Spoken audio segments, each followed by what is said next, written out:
This is Hard Parking, sponsored by Right Honda and Right Toyota out of Scottsdale, Arizona. I'm your host, Jhae Pfenning, recording from my home studio in Gilbert, Arizona. So today, Monday, February 8th, the eclipse is upon us. Many people are driving across the U.S. to see these things. And it's kind of one of those deals where when you think about it, or if you don't really think about it, and you hear people going and you think to yourself, gosh, what a bunch of geeks, what a bunch of losers. I remember the last eclipse was 2017. I was working in Chicago at Northwestern Medicine, and there were droves of people, ourselves included, that went downstairs, got out of the office building, and walked up to the Navy Pier, I think it's called Navy Pier, to gaze upon this eclipse. And you don't really realize how big of a deal this actually is, and it's not really a nerd thing. This one, today, April 8th, 2024, is the first one since 2017 Chicago. And what they're saying is the next one won't be until 2047. Quick math, that's 23 years from now. So it's kind of one of those deals. So if you have an opportunity to go see it, if you're along the path, just look online if you don't know if you're on the path. And it might be worth your time to try to go and get a glimpse. You know, I think the closest it's going to get to Arizona is Texas. So I won't be seeing it, but I have a coworker who's driving across the country. He's kind of a history buff, a nerd buff. He's going to drive to see that. Then he's going to go check out Roswell, check out the crater, come down here to Arizona, and hopefully he'll stop by and I'll be able to have a brew with him. Made me think about Halley's Comet. When I was a kid, I always remember hearing about Halley's Comet. And so I did a little research. There's no way I would remember that now as a very mature 48-year-old. So Halley's Comet last appeared February 9th, 1986. You know what happened in February 9th, 1976? I was born. So that's my birthday. So no wonder I remember hearing about Halley's Comet, February 9th, 1986. And I don't remember, so I was 10 years old, so I would have been a Cub Scout. I don't remember if we went to go see it. And if we did, I probably wasn't that impressed because I was 10. And why would a 10-year-old care about stuff like that? Unless you're a super nerd. But I did some research leading up to this podcast, and Halley's Comet is not due visible in our skies again until they are estimating July of 2061. So again, if you have the opportunity to see this eclipse, take that opportunity. I'm not driving to Texas. By the time I got there, it'd be gone. I think they were saying around noontime on February 8th, you'd be able to see it over Texas. Coming up on today's show, John Vasos. If that name sounds familiar to you, it should. John is a very dear friend of mine. In November of 2020, John was told that he had less than 12 months to live because he has advanced stages of mesothelioma, an uncurable cancer.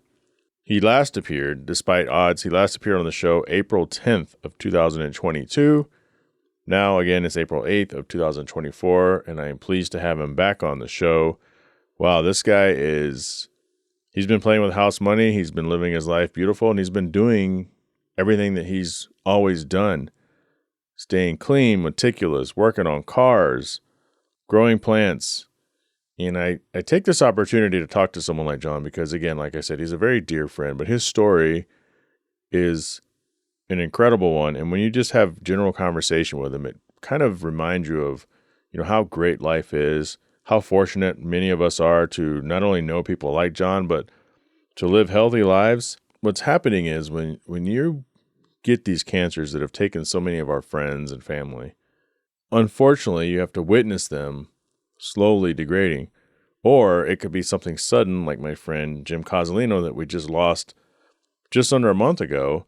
And I hadn't spoken to him in a year, and I haven't seen him in several years. But by the time I realized how bad it was, and he was home at, for hospice, like I said a couple episodes ago, he was gone. And so over the course of this year, maybe not every few weeks or so, but I told John I'm going to give him a call, and we're going to capture some of his car knowledge. But I can promise you, we're not really going to talk much about cars in this episode. This was recorded on March 18th. I've talked to him since then, but we didn't record the conversation. This conversation was recorded on March 18th. I have recently spoken to him as early as Sunday, April 7th. He just appeared in a Savage Geese video. If you guys are familiar with Savage Geese, they're a really well done YouTube channel. And John Vasos was in there along with my friend Peter Cunningham.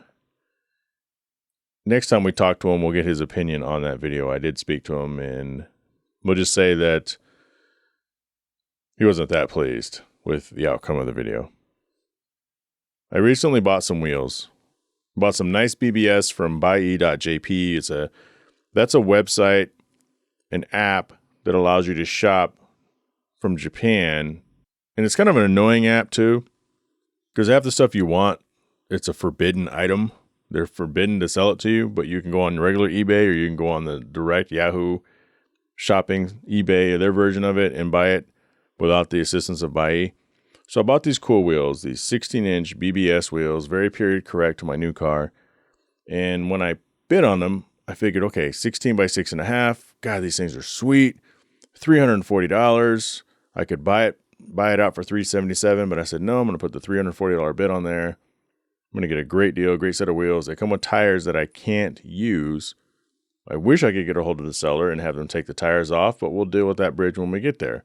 Because Buye said, no, we're not going to reach out to the seller. We don't do that. It's like, okay, very good. So then during the time that I had this highest bid on this item that lasted for about a week, that's when I found the $50 ones here in Arizona. That's $12.50 a piece for 4 wheels. They're nice wheels. They look good. You've seen it on social media, hopefully. They look good on my Honda Z. So for the next 6 days, I was watching this auction and hoping that someone would outbid me. No one ever did, so I won the auction. So then I had to pay for the wheels to get shipped from the seller to the Buye site. And then I had to wait another 3 or 4 days for Buye to tabulate my shipping options to bring those wheels and tires that I don't want over here to the US of A. So I get my quote and I'm looking at it. And because they're so big, which they're really not, but because they're so big, it's $350 to $420 to ship them separately. So now I'm looking at $1,300 or $1,400 for something for shipping on top of the $300 something that I won the auction. So now we're pushing $1,900 for something that I don't even really want at this point. So I've reached out to a couple people. I reached out to a vendor that owns a business over there that buys or that sells stuff to us all the time. And they said, well, I'm not a shipping company. You're out of luck. It's like, all right, you can ship the shit you sell, but you don't want to help a homie out because I've been a customer of theirs in the past. So I reached out to our good friend Yasu Chiba, one of the supporters of the show. He kind of ran the numbers. He goes, you know what? You might as well just pay for it from them because the money you're going to save isn't going to be worth the hassle. It's like, okay. So maybe I have 30 days to figure out what I'm going to do with it because they hold my item for 30 days. And each day after that, they start charging me a little extra. At this point, I'm almost ready to just bail on the whole thing and just have to eat my $340. But then I still need to get those away from the warehouse. So I got to figure that out. So hopefully I can find a friend in Japan who is willing to take delivery of these things and do my bidding and take care of them for me or package them up and ship them. I know there's importers or exporters. I know there's guys in Japan that people over here use for JDM parts. So it costs a lot less to ship because they won't. When I reached out to Buye, they said that I can't, because of these items, they're not allowed to be shipped by sea, which is super weird. I would rather just load these tires up into some sort of container and ship them and let's deal with them when they get here. And I'll pay the $50 or $100 to get them here instead of the $1,300 that they're trying to get me to pay for them right now. So still working on that. Coming up after the word from 4Wheel Online, John Vasos. For over a decade, 4Wheel Online has been bringing the best truck accessories and truck parts to enhance the appearance and performance of all trucks and SUVs. They are dedicated to providing an extensive range of upgrades that will match any maker model on the road. The truck products cover everything to give your truck a custom look and added functionality. Need a wheel and tire package? Head over and use the configuration tool. They carry all the major brands of wheels and tires, so go get outfitted today. Visit them online at 4Wheel Online. There he is. How you doing, sir? There you are. How you doing? Good. How was your weekend? Not bad. Not bad. I had dinner with my daughter on Saturday night. Yeah. And yeah, we had a great dinner, and I mean, it was. What'd you eat? I can't remember the name of the place.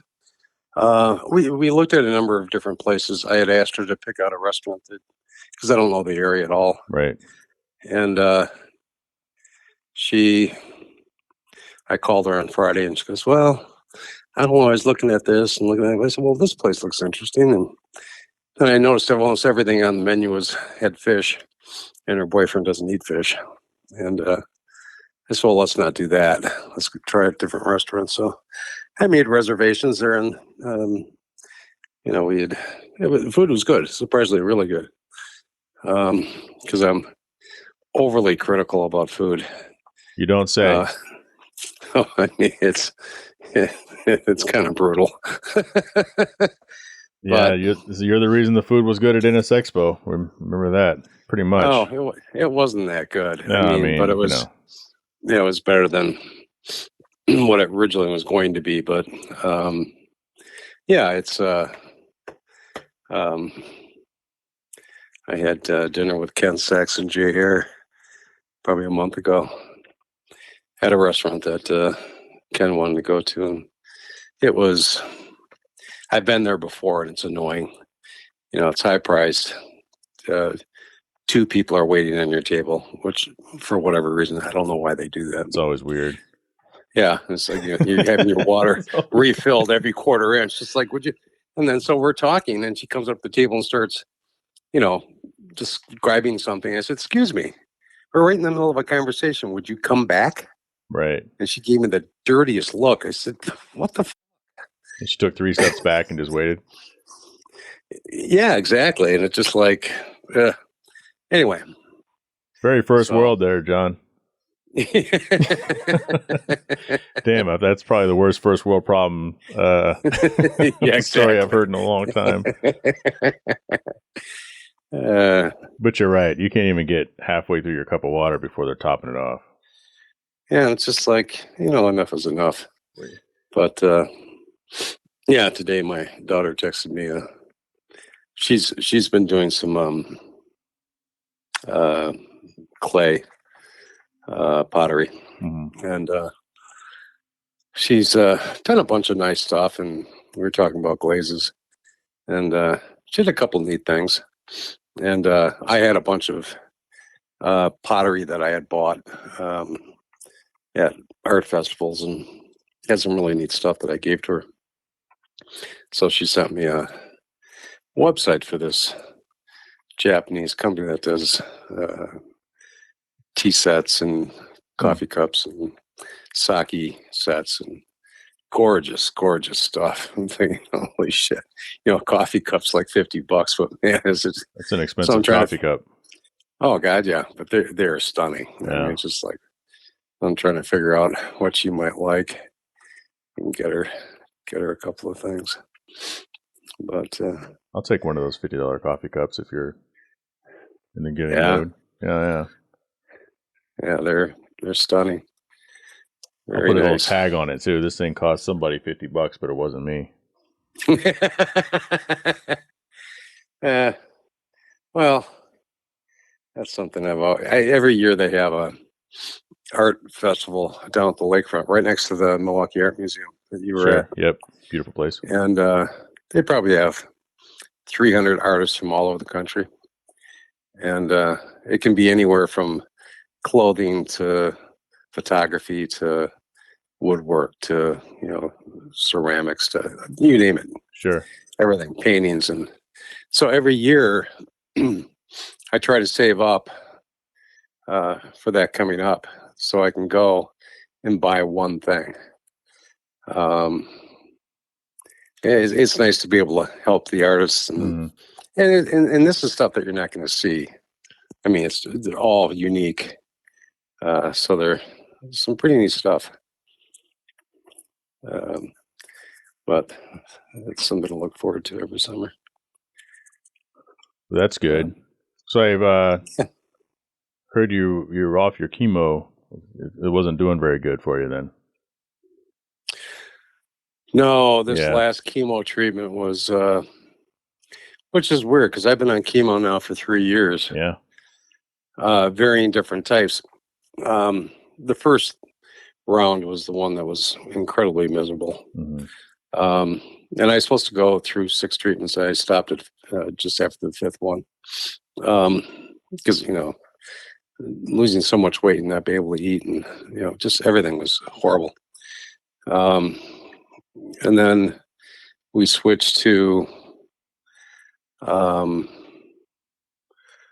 another treatment, which they neglected to tell me that because I was on this for months. The more you take it, the worse it gets, and I didn't realize that. The other way. Well, actually, the body can kind of handle it, and then it just gets worse and worse and worse and worse. And it got to the point where after I had the infusion, which, oh my God, 6 hours of 2 different types of chemo, and it got to the point I couldn't even leave. Wow. My doctor's office. Right.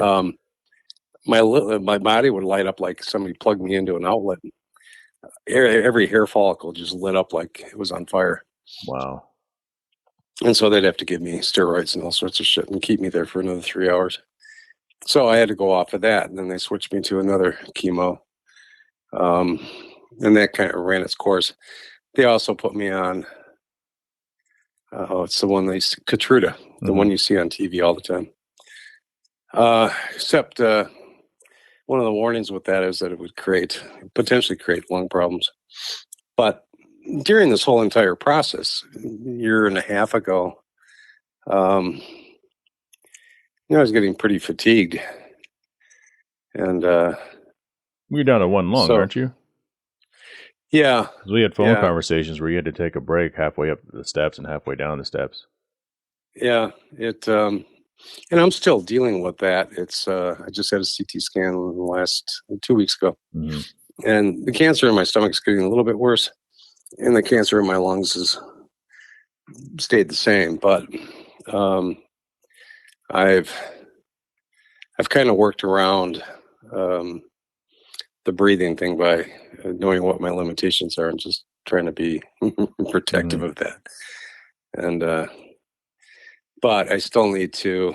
I wish there was some way of eliminating the breathing problem, but I might have to have my lungs tapped because a lot of fluid buildup from the cancer, which pushes on the lungs and just makes it even more difficult. And then, go ahead. Huh? Go ahead. Well, because of the fluid buildup, you also run into a problem with phlegm in your lungs. So my day starts out by waking up and then coughing for the first 2 hours to try to get the shit out of my lungs. And it goes on throughout the day of hacking and coughing and trying to cough this stuff up. But it's like, holy shit. But I've gotten used to it. And so I can somewhat function. Like today, I need to go to the grocery store, but I haven't gone yet because I can't carry a basket around the entire grocery store. I'll end up having to kind of hide it in an aisle until I recoup. And then stash the last one. I'll tell you, it's pretty. I'm walking and I got my stuff and I'm, putting stuff in the basket, and I get halfway through the store and I'm like, I can't. I don't know if I can make it. Why don't you drive the little cart with the basket on there? This is a small basket, though, isn't it? Why don't you fuck off? I'd pay money to see that. The little NSX CA sticker on the back of it. So everything kind of has to be, planned. Yeah. But like when I do my laundry, it's just ridiculous. I'll put a load in and wash it, and then I might not get down to it for at least a day or two. Because I have to walk down another flight of stairs to the basement. Mm-hmm. And I take it out of the washer, put it in the dryer, and then put another load in the washer. And then this whole thing can take a week. Your clothes got to stink. Can't you have someone come there and swap out your clothes? I could have my brother do it, but it's just like I don't want to do that. Yeah. No, it doesn't. It doesn't have any effect on my clothes. It's throw it in the dryer and then fold everything in the basement, and then I walk upstairs with the basket and I stay on the first floor for 20 minutes to a half an hour until I recoup, and then I do the final climb to my bedroom. I mean, I heard you say it, man. Johnny V stuff don't stink. It doesn't. It doesn't. Yeah. But what were you doing last summer when I was down there? You were cycling in between, or you were on the stuff that ran its course? I was on the stuff that ran its course. But this last treatment they gave me, I had no clue. I mean, as they're injecting it, they got the bag on the stand, and immediately when they started to put it in me, I could feel it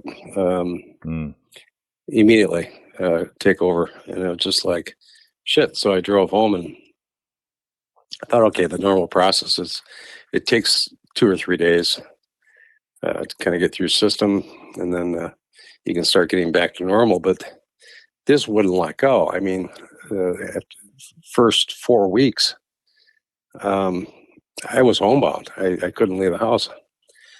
I was just totally wiped out. I'd sleep 10, 12 hours and be up for 2 hours and then have to take a nap. Yeah. And that went on for 2 months. And I told my doctor, I said, fuck this shit. I can't do this anymore. Yeah. And so I said, let's just do a CT scan and see where the cancer's at, and then we can kind of make a determination from there. But I'm kind of running out of options. Like I told him, I said, quality of life is horrible. I mean, I don't see the point of extending my life to have to live like this. I mean, it's ridiculous. I understand. Plus I wanted to get it out of my system as much as I could. I still have issues. My fingers are numb, my toes are numb, bottom of my feet are numb, and I still have. In fact, I just blew my nose before you called, and again, there's blood. Oh man, in my nose, and during this last treatment, my nose bled for almost 2.5 weeks. I mean, to the point where I had to shove each nostril full of tissue, just keep it from running out of my nose and onto the floor. It was just like, holy shit. It was crazy. My scalp was bleeding. Just the weirdest shit. It sounds terrible. It's just, yeah, well. That's not a first world problem, by the way. That's just terrible. Well, the mental struggle becomes a little exasperating. Sure. It's just like, you got to fight mentally to stay, up. But when it knocks you down that far, it's just like, it's hard staying positive and, moving forward. And it's just like, shit.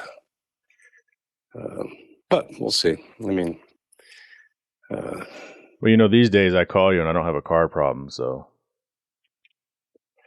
Really? No, it's just fun to talk. Oh. Well, I still get phone calls. Yeah. In fact, tomorrow. You're pretty good at those. Tomorrow. Yeah. Last week I helped a friend pull his motor on his NSX, and tomorrow I got to take the timing covers out, the timing belt and water pump, and pull the cams and pull the heads.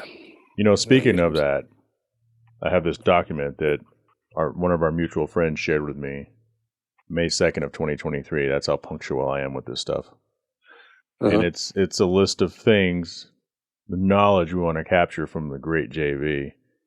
And and the fourth item down is common maintenance items to do when doing timing belt and water pump. So what is it you have to do? And first, I mean, I understand. I'm not even going to ask you why you're doing this. I know you. I understand why you're doing it. This is what you do. And, you know, it keeps you busy. It's your joy. You do an oddly, weirdly good job at it. I have dreams of that motor that you cleaned up last year when I was up there at the track. That just, it's weird that it's so impeccably nice.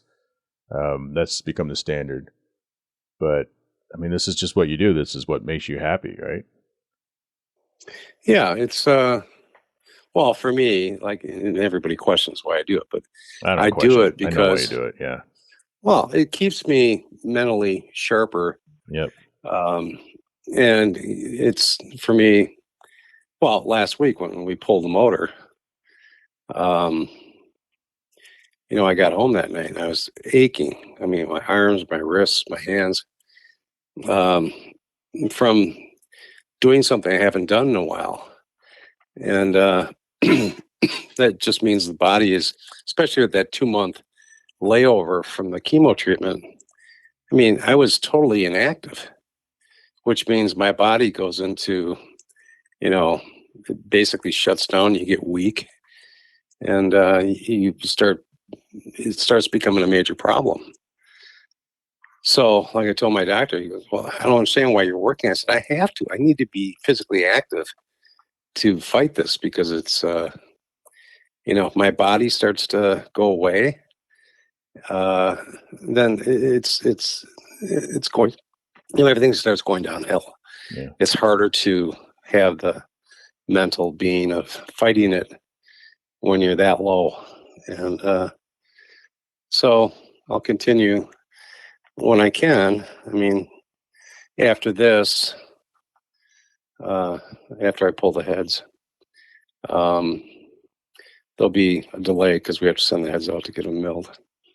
Then I got to work on the Ford GT, and that one I'm not looking forward to. It's first time working on a car like that, you know, mid-engine V8, you know, with a supercharger on it, and there's no room in there.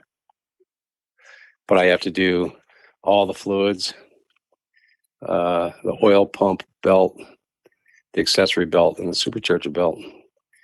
And not exactly sure. I'll figure it out, but you know, that's going to be a bit of a project. Ford GT, huh? Yeah, 2006, beautiful car. He bought it.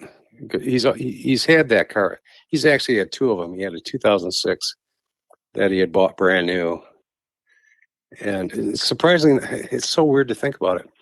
Back when he bought his original 2006, it was dark blue with a white stripe, and he had it for probably a year. And he originally paid like 189 for it, new, straight from Ford. And then he sold it a year later for like 260, which is nothing. The one that I'm working on, he bought. It's a 2006 with just 30,000 miles on it. Paid 360 for it. Those cars with low mileage are going for, you know, $480,000, $500,000. And he had bought. He came to the dealership when I was still at Acura Brookfield and said, "Hey, I'm going to buy a Ford GT, the new one." And I went, "What are you, fucking nuts?" He goes, "No, I'm going to do it for an investment." And one of his best friends is Frank Meekum, Meekum Auto Auction. Right. And so we sat down in my office and called the Ford concierge. He was approved to buy one. And we built it with the concierge. It was like $580,000. Jeez. And it was funny. I said, "You know, your color choices are pretty limited.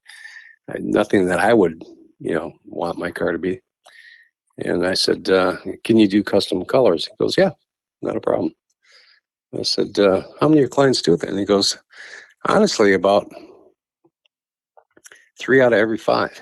No kidding. I went, what? I said, well, what does it cost to do that? He goes, well, $30,000 to $40,000.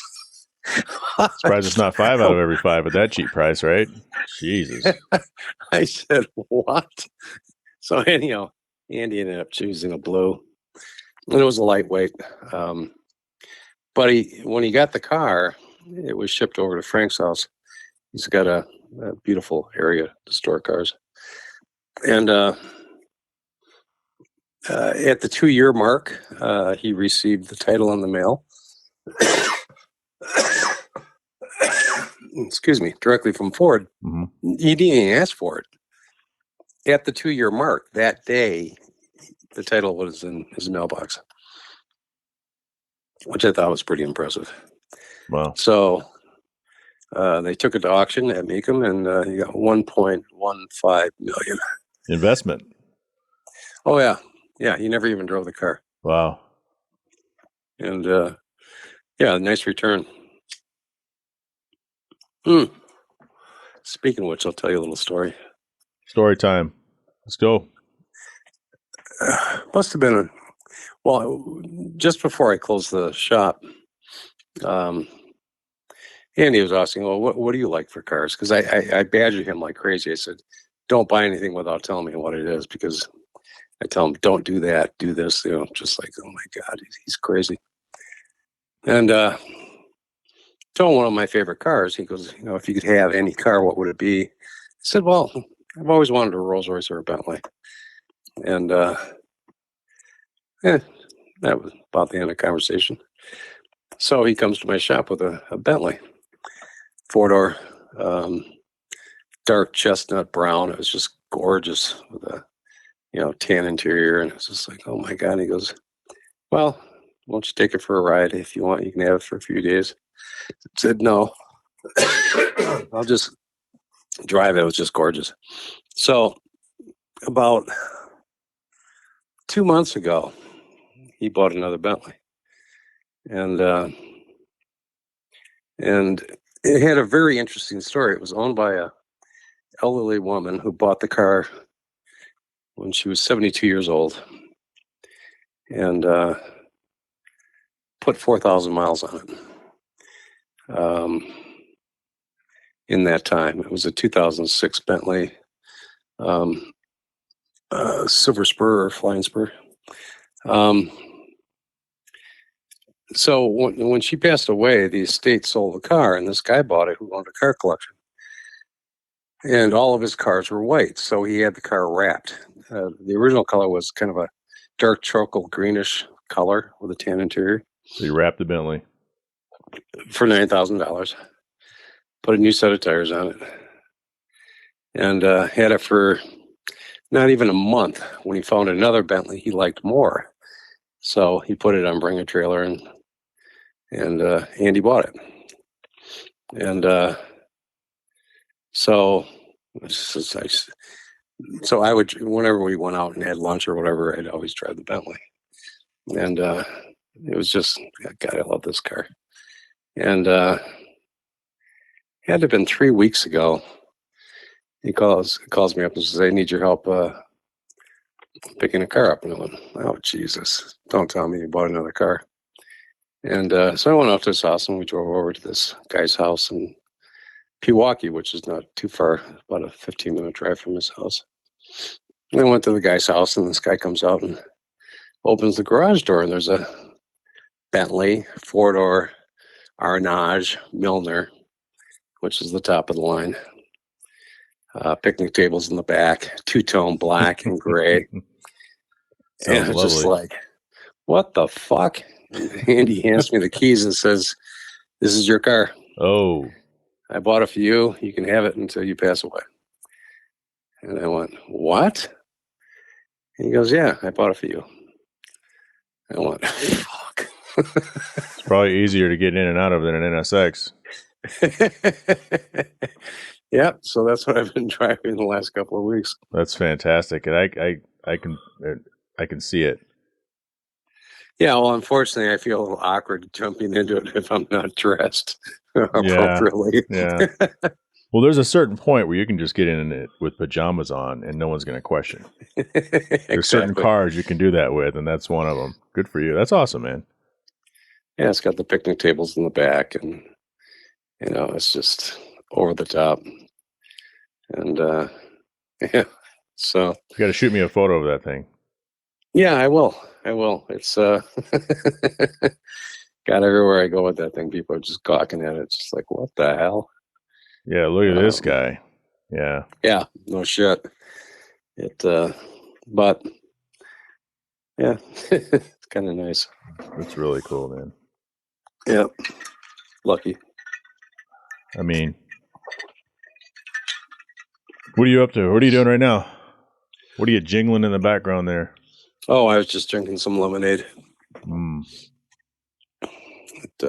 Store bought or freshly squeezed? No, store bought, but I don't drink water. Yeah. And so I buy, in the frozen section in those cans. Oh, and concentrate. I double the amount of water, so it's just diluted. But I try to keep as hydrated as I can without drinking water. But in the morning, I have like 5-6 cups of coffee, and the rest of the day, I'm drinking this or Red Bulls. Did we ever talk about EVs? I don't remember us talking about EVs in any of that movement. If it's hybrid forward or if it's... Because I think that it was a big push, right? And globally, whatever. But it almost sounds like people are starting to kind of back it down a little bit and commit more to just having hybrids, because we don't know a lot of stuff. Like, what is John Vasos' thoughts on EVs and hybrids? That's a lot. It's a lot. Pick one. Well, I don't like all electric cars, that's for sure. And I'm so fed up. I don't like Elon Musk at all. And though he's the wealthiest man in the world, but if you look at a Tesla, it's probably one of the most disgusting cars I've seen on the road. It just looks like it's, who the fuck built this thing? And the fact that he's so off the shelf with his thinking. People have got, the fast boost option on their car, and then 2 years later, it's gone. Like what? Well, we pulled it off the car, through their programming. That's interesting in itself. It's like, where the fuck do you get off doing that? It's just, and a friend of mine, Aaron Marshall from Marshall Auto Body, that's where I had my NSX painted. And I had done business with them for 31 years. Fantastic body shop. He's got a phenomenal reputation around the world for these systems he built for his body shop. Processes of how to, start and process the car through his body shop. And a friend of his had called him up and said, Aaron, is there any chance you can come out to, I think it was Denmark? We're having a problem with, he goes, we sell a lot of Teslas out here because they're so, environmentally, right. So he said, it's taken us 3 or 4 weeks to get a car through, for service, because the supply chain is so fucked up. I mean, it's not like a conventional car company where you have dealerships and part centers, and the whole thing is just ass backwards. And originally, when Tesla owners would get in an accident, Tesla would buy the car back and give them another car, because they didn't want anybody touching it. Like they had some sort of super duper, whatever car. Right. So Aaron flew out to Denmark and went through the troubles they were having, and Tesla found out about it and interviewed him and hired him to run their, because they didn't procedurally have any body shop information at all. What do you do when one is wrecked? How do you repair it? How do you fix it? Right. And so Aaron, I think, was there for 5 years, and he would travel back and forth every week. And I talked to him about, like, because him and his father both have Teslas, and they love the cars. But he said, of the, I can't remember, in his department, he had, I think, 274 employees. And he said probably 5% of those people knew something about cars. The rest of them were clueless. Interesting. They're all techies. Yeah. I mean, no, and not to mention departments. He said, when you're taking a Tesla apart, you can run across, 40 different fasteners, holding shit together when it could actually be 5. Right. Because the departments weren't talking to each other. It's just like, well, I'm going to put this on this. I'll put this on this. And it's just like, what the fuck? Everything was so siloed. Yeah. It's just like, so he had a lot of work to do. And he said, it's just, not to mention, if you piss Elon off or you do something he doesn't like, he'll jetpack your ass right out of the company.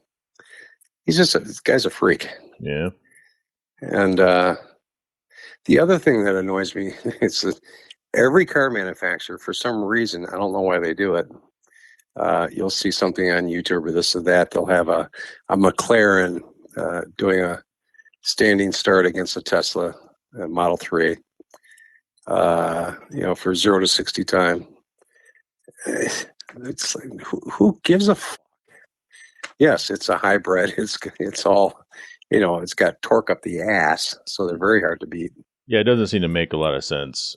We had a company out here, well, not out here, but someone had recently posted, and the thumbnail was confusing, and I watched the video, and I actually ended up appreciating it, but it was NSX Type S against a Lucid, like one of the Lucids, and of course, I go, this is only going to go one way. Right. And, after you watch it, I think the point of that video was, obviously it's an apple to oranges comparison, but the Lucid is cool and as heavy and as luxurious as it is, obviously isn't made to sit there and race cars all day. So it may have won round 1, but I think that was the only round that it actually won when it came to brainless things like head-to-head acceleration and braking. But there's I guess, because I know Tesla's had issues in the past with their build quality, and I've always said that they're not a car company, they're a transportation company. Right. But maybe it's getting better. I know that it took them forever to be profitable, and now that's just... I was pointing out to my mother-in-law the other day, I was taking her to church, and we were sitting in the turn signal, and of course, taking a left, so everybody was waiting to cross the street in front of us on the green light, and there were 3 white Model 3s, and I'm 100% sure they weren't related. So, those things are everywhere. But there's other competition coming, and I'm not, speaking on behalf of the EVs. It's just there's so many different ones out there now, and it'll be interesting to see, I think, if these other companies can challenge Tesla, which I don't think so. It could be like a McDonald's versus Burger King thing where McDonald's is just so far ahead. No, I think there will be a lot of companies challenging Tesla, especially on the range issue and chargeability issue. Mm-hmm. Yeah. I think they're going to end up... In fact, they had a kind of a documentary type thing online about Tesla's new battery. And they spent all the gazillions of dollars building the factory. And it actually doesn't function as well as the previous battery. It's just like, that's crazy. There's so much technology that's coming up for battery stuff. But, given the choice between a full electric or a hybrid, it would have to be a hybrid for the fact that you don't want to get stuck. It's got to be a major pain in the ass. Okay, I'm going to go see my daughter in Oshkosh. It's an hour and a half drive. Planning out, okay, I can make it there and make it back on a full charge. But if I'm not at a full charge, then I have to charge the car, which is going to take X amount of time. And then I have to plan it's just really... You just can't jump in your fucking car and go someplace. Everything's got to be plotted out. And, the coal situation that we had here, down in Chicago, they probably had in the charging stations that were set up, they probably had 6 or 8 Teslas sitting there that would not charge because it was too cold. And these things had to be towed. It's like, that's crazy. Absolutely. What's funny is when we're younger, if you want your batteries to last just a little bit longer, they told you to take them out, put them in the freezer. But we know that the cold kills batteries now.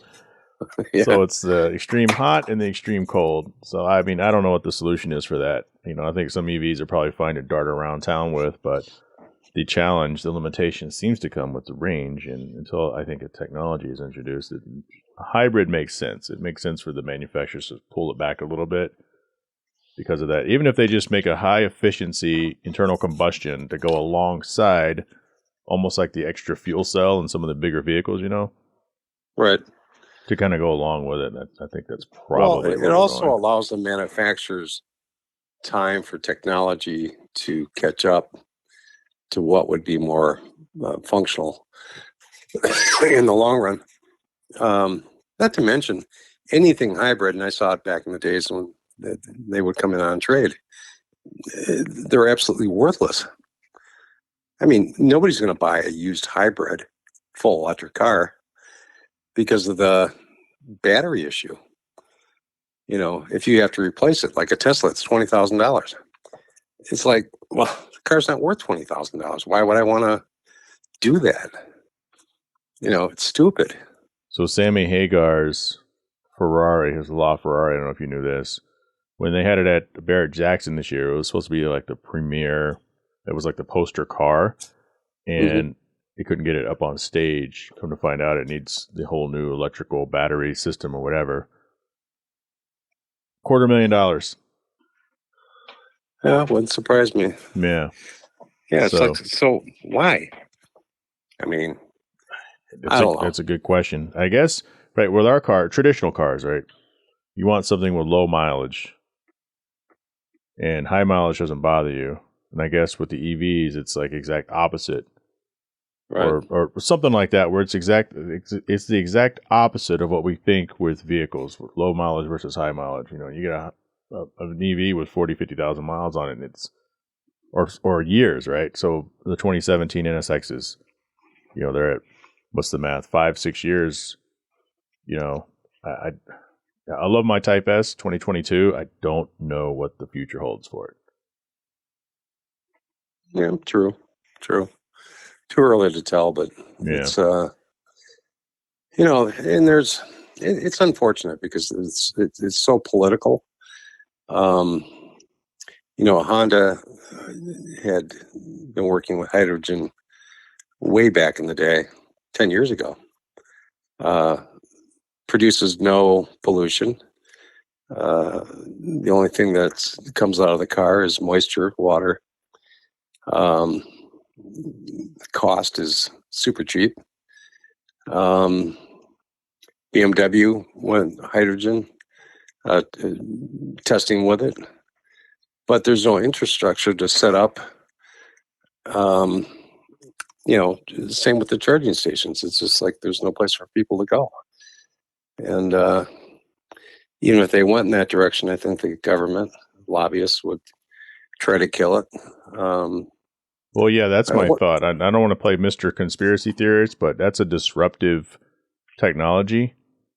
And I've said that before on my podcast, and I've had people say, I don't know where you're going with that, but think about something that's so revolutionary, it changes everything in the positive, but think about the trillions of dollars across the world that would be sunk if they all of a sudden got replaced with a disruptive technology. Because there's politics, 100%. Yeah, one of my clients, old guy, he's retired, came into my office one day and said, John, I want you to look at something for me. I said, what? He goes, well, I worked, Schrader Trucking Company, all over the United States. Yep. He managed their trucking division for most of his adult life. And he said, I'm trying to, there's a way to do it. He goes, I wanted to convert their fleet. He goes, I've been talking to them about running on natural gas. And I said, yeah, there's Honda had natural gas cars. It's readily available everywhere. And he said the conversion is fairly simplistic, considering, and it cuts the maintenance out almost completely, except for tires, from the trucking companies. Mileage is pretty predictable, very close to gas. So he goes, I'm thinking about trying to start this with this trucking company. I said, sounds great. And I said, if you need any help, I'll help you with it. So he he started to contact vendors in the United States to provide the natural gas. He got turned down by everybody. He went to the state senators. They got turned down there. The only place he could find it and buy it was Canada. And they literally made it impossible for him to even start in that direction, because they basically all turned him down. Couldn't get off the ground. Yeah, just like they don't want that to happen. It's just like, geez. It's financially disruptive. Right. There's a lot of pockets that would be missing that money to save the planet and move in the right direction, and that's just how it is. But a lot of crazy shit going on out there. Yeah, but whatever. It'll work out some way. Who knows? So why don't you get back to your laundry? Or I know you're not doing laundry. Get back to my laundry? No, there's no mold growing on it as of yet. But yeah, as of yet, yeah. Let's do this again in a couple of weeks if you're down, and then maybe we could talk about some of the NSX stuff that I have been tasked to document with you. Okay. Yeah, there's there's a lot of things. That's your assignment. Make your hit list of things, whether they're productive or you just want to rant about it, because the triple decker spoiler on a naturally aspirated car riding stock height with no modifications just doesn't seem to work anymore. Yeah. Well, there's a lot of things. I mean, shit. Yeah, there are a lot of things. I mean, I've been sending actually, I have, I think, 6 alternators for the early NSX. And every time I do, like I did on my motor, refinish everything. Mm-hmm. I send it over to this CNS rebuilder. It's probably 4 miles away from me, and I have them take it apart and sandblast the housing, and go through and put new brushes and windings in it. When you look through an alternator, you see the copper windings. Right. Well, typically a rebuilder will coat those either green or black with some sort of material. Mm-hmm. And I told them I want the original copper, because you can see it through the housing, and sandblast the outside of the alternator. It comes in 2 pieces, and I'll pick the pieces up and prime them, paint them, and give them back to you. You can put the alternator back together and test it.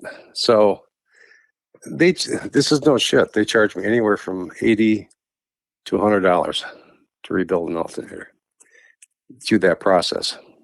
That costs a lot less than an alternator. Well, the factory alternators are no longer available. Yeah. So you have to go, if you can, get an aftermarket. I can't just go get an AC Delco one or something at AutoZone? No. So it's going to be, I think they're probably in the $300-$400 range. and you really don't know what you're getting. Mm-hmm. Same with AC compressors and the rest of that shit. But it's a very inexpensive way to refinish and refurbish an alternator without spending, huge bucks. But I don't know. I mean, there's starters are like that now too. There's so many things, options versus going with newer or whatnot. Though alternators have never really been a problem with the NSX. For the most part, they've been pretty bulletproof. But well, yeah, I would probably find a way to nuke it if I had one, because that's just what I do. Yeah. That's what you do, huh? That's just what I do. Yes. I'm the alternator nuker. Yeah, exactly. I have one of those little K-class vehicles, just like, well, not like Peter's, but it uses the exact same motor. And so there's a lot of guesswork in that. I killed the battery because I left the interior light on. So that thing's been charging since yesterday. I think it's ready to go. Nice. Well, I'll do my best, buddy. That's all we can ask for, man. Keep that water filled that you don't drink, the lemonade up. And yeah, I'll be talking to you soon. Sounds good, buddy. All right, John. Thanks. Enjoy your day. Later. You too. I'll tell my wife you said hi. That's always your thing. So. Well, I wasn't going to say that because it seems to irk you. No, it doesn't irk me. She's out of town right now, but that always seems to make her excited. So, or happy. Let me use those terms. Yeah, happy. Yeah, better word. Yeah. Oh God. Well, love you, bud. Love you too, man. Talk to you later. Hopefully, I'll see you this summer. Hopefully. Okay. Right. Take care. I want to thank John Vasos for taking time out of his busy day to jump back on the podcast. Again, if you haven't listened to the first one that we did back in April of 2022, you won't find a better episode. It'll be hard to find a better episode in my catalog. That was an extremely popular one, and most people do not finish listening to that with a dry eye. We'll just put it that way. There are a lot of people that listen to it know him personally and were quite teary, and the feedback was incredible. And I don't do that for the feedback. I do it to help connect people that we interact with. Sometimes we don't really know what's really going on with them, and to help highlight their life and their world and the beauty that can be, the personalities that each of us have. And you don't know until you listen to this podcast. So if you really enjoy this, tell people about it, because I would really like to grow a little bit more. By the way, that conversation was brought to you by The Sales Shop, an Arizona-based retailer that strives to be your destination of choice for wireless services, whether Arizona, Washington State, California, Texas, and Florida. They are an authorized AT&T dealer, so visit them at salesshop.us and get connected today.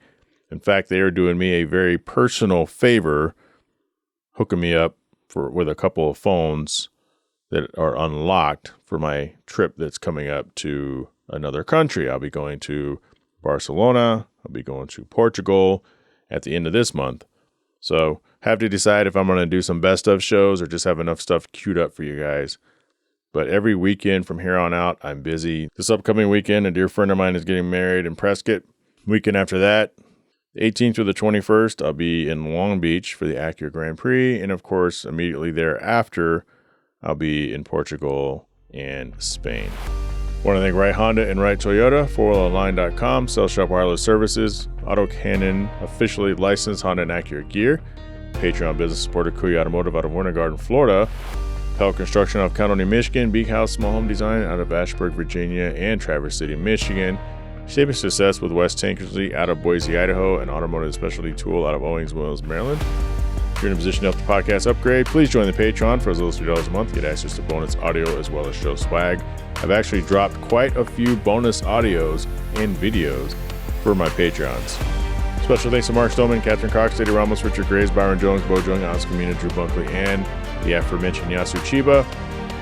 Email the show, hardparkingpodcast@gmail.com. Follow me on Instagram at Jhae Pfenning. Join the Hard Parking Violations Facebook group in the Hard Parking channel on my Instagram. I'm also on TikTok at HardParkingJ. I can't grow that you're telling the world how great this show is. Let's do this. Let's grow this thing together, and I will talk to you all next week. Shut up!